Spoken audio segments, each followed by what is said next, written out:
नमस्कार शेतकरी बांधवांनो, माझं नाव देवानंद राऊत। मी विषयतज्ञ पशुसंवर्धन कृषी विज्ञान केंद्र सांगवी या ठिकाणी कार्यरत आहे। आज आपण या स्टॉलमध्ये जो एक जी संकरित कोंबड्याची जात आहे वनराज जातीबद्दल माहिती या ठिकाणी बघणार आहोत। या संकरित जातीच्या आणि लोकल जातीमध्ये नेमका फरक काय आहे, तर अंडी उत्पादनामध्ये कुठेतरी त्या फरक आपल्याला जाणवतो आणि कमी दिवसात त्याचं वजन वेट गेन जे अतिशय चांगल्या प्रकारे होतं। तर ग्रामीण कुक्कुटपालनाकरिता किंवा परसबागेतील कुक्कुटपालनाकरिता अत्यंत चांगली ही जी जात आहे वनराज जात आहे। या जातीचे वैशिष्ट्य जर सांगायचे झाले तर ही जी जात आहे याची रोगप्रतिकार शक्ती अतिशय उत्तम आहे। याचं जर अंडी उत्पादन जर बघायचं झालं तर जवळपास ही जी अंडी उत्पादन जे आहे ते 160 अंडी ही वर्षभरात आपल्याला त्या ठिकाणी देते। आपली कोंबडीची जात जी आपण ग्रामीण जी जात आहे किंवा आपण जे पारंपरिक जातीचा वापर खेडेगावात करतो यामध्ये आपलं अंडी उत्पादन जर बघायचं झालं तर त्या जवळपास ती एक कोंबडी जवळपास 60 ते 70 अंडी त्या ठिकाणी देते। तर हे या जातीचं वैशिष्ट्य आणि याच्यामध्ये कसं आहे, रोगप्रतिकार शक्ती चांगली असल्यामुळे कुठल्याही हवामानात ही जी जात आहे तग धरून राहते आणि परसबागेमध्ये अतिशय चांगल्या प्रकारे ही जात टिकू शकते। कारण की ह्या जातीचं वैशिष्ट्य जर सांगायचं झालं, ही जी जात आहे ही घरगुती खाद्यावर सुद्धा जगू शकते।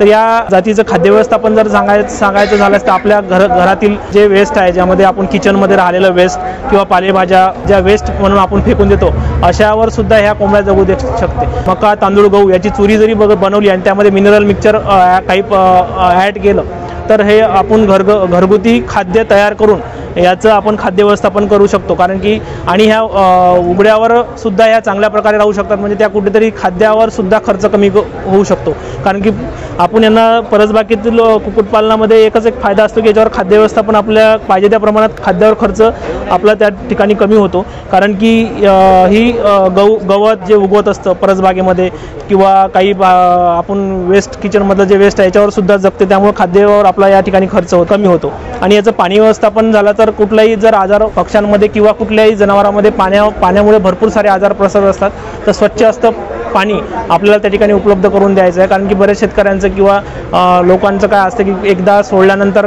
कुठलंही पाणी पिणे किंवा काही, त्यामुळे बरेच आजार त्या ठिकाणी होऊ शकतात। सर्वात महत्त्वाचा आजार यांना संडासचा खूप जास्त प्रादुर्भाव त्या ठिकाणी बाहेर सोडल्यामुळे किंवा घाण पाणी पिल्यामुळे होऊ शकतो। त्यासाठी काही नाही, थोडं लिक्सेन नावाचं एक अँटीबायोटिक भेटते, ते तरी आपण भांडे याच्यासाठी काही भांडे भेटतात, म्हणजे कोंबडी फीडर्स आणि ड्रिंकर्स जे भांडे भेटतात त्यामध्ये एक चिमूटभर जरी आपण एक अँटीबायोटिक टाकलं तर त्यांचे सर्व आजार त्या ठिकाणी दूर होतात।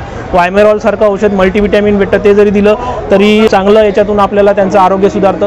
आणि याच्यामध्ये जर आपण घरगुती जर एक सांगायचं झालं तर अजोलाचं जर आपण एखादं टाका केलं आणि यांच्या खाद्यात रोज 5% त्याच्या वजनाच्या जरी अजोला दिली आपण, त्यामुळे अंडी उत्पादन सुद्धा चांगलं भेटतं आणि अंड्याचं वजन चांगल्या प्रकारे वाढतं आणि कोंबडीचं वजन सुद्धा वाढतं। या अंड्याचं जर आपण बघितलं, जवळपास हे अंड मी त्या ठिकाणी मोजून बघितलं, जवळपास 60-65 ते 80 ग्रॅमपर्यंत याचं अंड आहे की जेणेकरून आपल्या गावरानी जे अंडे आहे तर त्याचं अंड्याचं कुठेतरी साईज लहान दिसते, पण या कोंबडीची दिसायला गावरानीसारखं असतं आणि अंड्याची साईजसुद्धा अतिशय चांगल्या प्रकारे असल्यामुळं लोकांची यांना खूप सारी गेले आम्ही 2 ते 3 वर्षे या वनराज याच्यावर प्रथम रेषीय प्रात्यक्षिकानंतर शेतकऱ्यांच्या प्रक्षेत्रावर बऱ्याच कोंबड्यांचं वाटप केलं। अतिशय चांगल्या प्रकारे फीडबॅक आहे। एक कोंबडी जवळपास 160 अंडे देत असल्यामुळं शेतकऱ्याचं उत्पन्न कुठेतरी दुप्पट त्या ठिकाणी दिसत आहे। कारण की आपली गावरानी कोंबडी त्या ठिकाणी 60 ते 70 अंडी देते, पण ही जी कोंबडी आहे ती 160 अंडी त्या ठिकाणी देत असल्यामुळं नक्कीच या जातीचा शेतकऱ्यांना त्या ठिकाणी फायदा होऊ शकतो।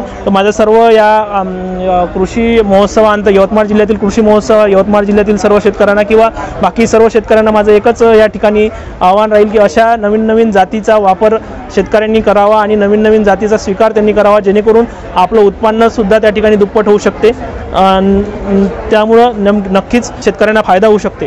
शेतीपूरक व्यवसायाकडे वळणे हे दिवसांदिवस खूप महत्त्वाचं आहे, जेणेकरून आज जर तुम्ही बघितलं पाऊस हा बेभरोशाचा झालेला आहे किंवा कुठेतरी ऐन पीक जोमात असताना कुठे पाऊस हा निघून जात आहे, त्यामुळे शेतकऱ्यांचं कुठेतरी नुकसान होत आहे। शेतीला जर शेतीपूरक व्यवसायाची जोड दिली तर त्यामधून एक छोट्या कुटुंबाचा त्या ठिकाणी उदरनिर्वाह होऊ शकतो आणि चांगल्या प्रकारे त्याच्यातून आपल्याला अर्थार्जन होऊ शकतं। जर कोणाला या ठिकाणी करावायचं असेल तर कृषी विज्ञान केंद्र सांगवी रेल्वेशी संपर्क करून श्री देवानंद राऊत हे त्या ठिकाणी पशुसंवर्धन शास्त्रज्ञ म्हणून कार्यरत आहे, त्या ठिकाणी नक्कीच संपर्क करावा।